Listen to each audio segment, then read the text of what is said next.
अस्सलाम वालेकुम, my name is Yasin. Chemistry का आज हमने 10th क्लास का टॉपिक पढ़ना है। चैप्टर नंबर है एटमॉस्फेयर और इसका टॉपिक पढ़ना है ओजोन। तो सबसे पहले ओजोन डिप्लीशन एंड इफेक्ट्स इसके मेन हेडिंग है। तो सबसे पहले ओजोन की डेफिनेशन है, ओजोन इज़ अ एलोट्रॉपिक, एक जैसी शक्ल होती है, form oxygen consisting of 3 oxygen atom के 3 ऑक्सीजन के एटम आपस में मिलें तो क्या बनाते हैं, ozone. It is formed by atmosphere by association of oxygen atom with an oxygen molecule in the mid of stratosphere। Stratosphere एक जो से एटमॉस्फेयर की लेयर है जिसके अंदर जोन मौजूद होती है। और ये कैसे बनती है कि जोन के मालिक्यूल यानी कि ऑक्सीजन का मालिक्यूल O2 और ऑक्सीजन का एटम O, ये आपस में मिलकर जो ऑक्सीजन के ये O3 बनाते हैं, जो कि ओजोन का फार्मूला है। आगे ओजोन लेयर है, ओजोन इज़ प्रेजेंट यानी कि कंपोजिशन, ये इसकी अक्रंस कहाँ पे है। Ozone is present throughout the atmosphere but its maximum concentration called ozone layer lies in the stratosphere region about 25 to 30 kilometre away from the earth surface. ज़मीन से ऊपर 25 से 30 किलोमीटर आप ऊपर जाएं तो वहाँ पे ओजोन लेयर मौजूद है। This layer surrounding the globe and protect earth like a shield from harmful ultra radiation of sunlight. कि ये लेयर जो सी है ग्लोब कहते हैं, पूरी ज़मीन के ऊपर जो सी है वो मौजूद है। और ये क्या करती है कि ज़मीन को बचाती है, प्रोटेक्ट करती है हार्मफुल अल्ट्रावायलेट रेडिएशन, जो कि सूरज से गंदी शुआएँ आती हैं उनको बचाने के लिए। Otherwise ultraviolet radiation will cause skin cancer. अगर इसको ओजोन ना बचाए, अगर ओजोन इसको फिल्टर ना करे इस रेज को, तो क्या होगा, अल्ट्रावायलेट रेडिएशन ज़मीन पर आ जाएंगे और जिसकी वजह से क्या होगा, स्किन कैंसर हो जाएगा। तो ozone layer is stratosphere beneficial for life on the earth. कि ओजोन की जो सी लेयर है वो वह स्ट्रेटोस्फीयर के ऊपर है और ये क्या करती है कि ज़मीन के ऊपर जितने जानदार हैं उनको बचाती है ताकि स्किन कैंसर ना हो। उसके बाद इसकी ओजोन डिप्लीशन है कि किसकी वजह से ओजोन ख़राब होती जा रही है। कि under normal condition ozone concentration in stratosphere में nearly constant through a series of complex atmospheric reactions two reaction are maintain a balance. यानी कि जब ये कैसे बनती है कि नॉर्मल कंडीशंस के अंदर ओजोन की डिप्लीशन होती है, ओजोन बनती जाती है और स्ट्रेटोस्फीयर रीजन के अंदर तो दो चीज़ें हैं, और ऑक्सीजन के मालिक्यूल और ऑक्सीजन एटम आपस में मिलकर ओजोन लेयर बनाता है, फॉर्मेशन बनती है। और जब ओजोन टूटती है तो वो दोबारा ऑक्सीजन के मालिक्यूल के अंदर चेंज हो जाती है, जो कि इंसान के लिए ज़रूरी है। मगर जब कुछ ऐसी कंडीशन होती हैं कि केमिकल रिएक्शंस होते हैं जिसकी वजह से ये रिएक्शंस कम होना शुरू, जैसे कि क्लोरोफ्लोरोकार्बन है, ये हमारी जो से रेफ्रिजरेटर ऐसी है वहाँ से गैस निकलती है और वो जाके जब इन्वायरमेंट के अंदर जाके ये मालिक्यूल के साथ यानी कि ओजोन के साथ मिलती हैं तो वहाँ पे डिप्लीशन काज कर देती है। Refrigerator conditioner and refrigerator are major cause of depletion of ozone layer. This component leak in one way and escape and diffuse to stratosphere.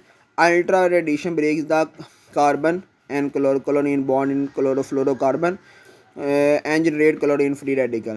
कि ये जब आपस में क्लोरोफ्लोरोकार्बन क्लोरीन आपस में मिलकर क्या बनाती हैं कि ये क्लोरीन का एक फ्री रेडिकल बनाती हैं, वो जाके ओजोन के साथ रिएक्शन करती हैं।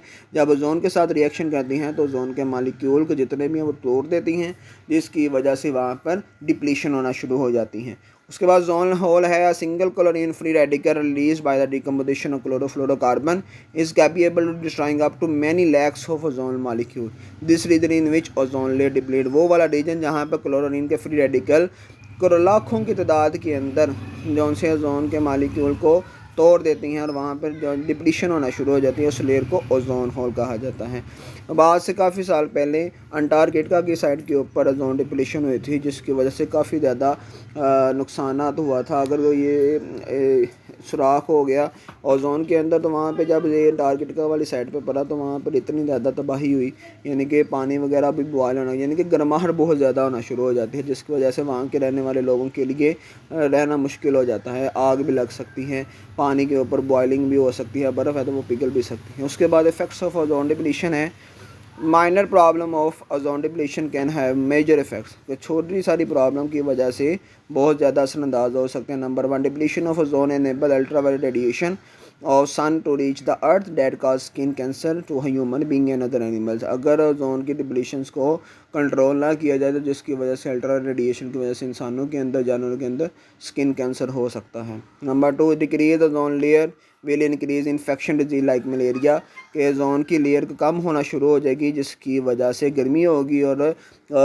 मच्छरों की तादाद ज़्यादा हो जाएगी और मॉस्किटो की वजह से हमें मलेरिया भी हो सकता है। Number 3, it can cause the change the life of plants distribution of food chain, और ये क्या करते हैं कि पौधों की भी लाइफ स्पैन चेंज हो सकता है। फॉर एग्जांपल के तौर पर अगर सूरज की रोशनी बहुत ज़्यादा हो गई है, गर्मी बहुत हो गई है, तो जिसकी वजह से प्लांट के ऊपर भी इफ़ेक्ट हो सकता है। और नंबर 4 है, it can change the wind pattern resulting climate change all over the world. हवा की तब्दीली आ सकती है, हवा के अंदर तब्दीली आ सकती है, और हवा के अंदर जो है तब्दीली आने की वजह से जितना भी इन्वायरमेंट होगा और इफेक्ट होगा, पौधे अपनी ट्रांसपोर्टेशन का काम कम कर देंगे, फोटोसिंथेसिस कम होगी।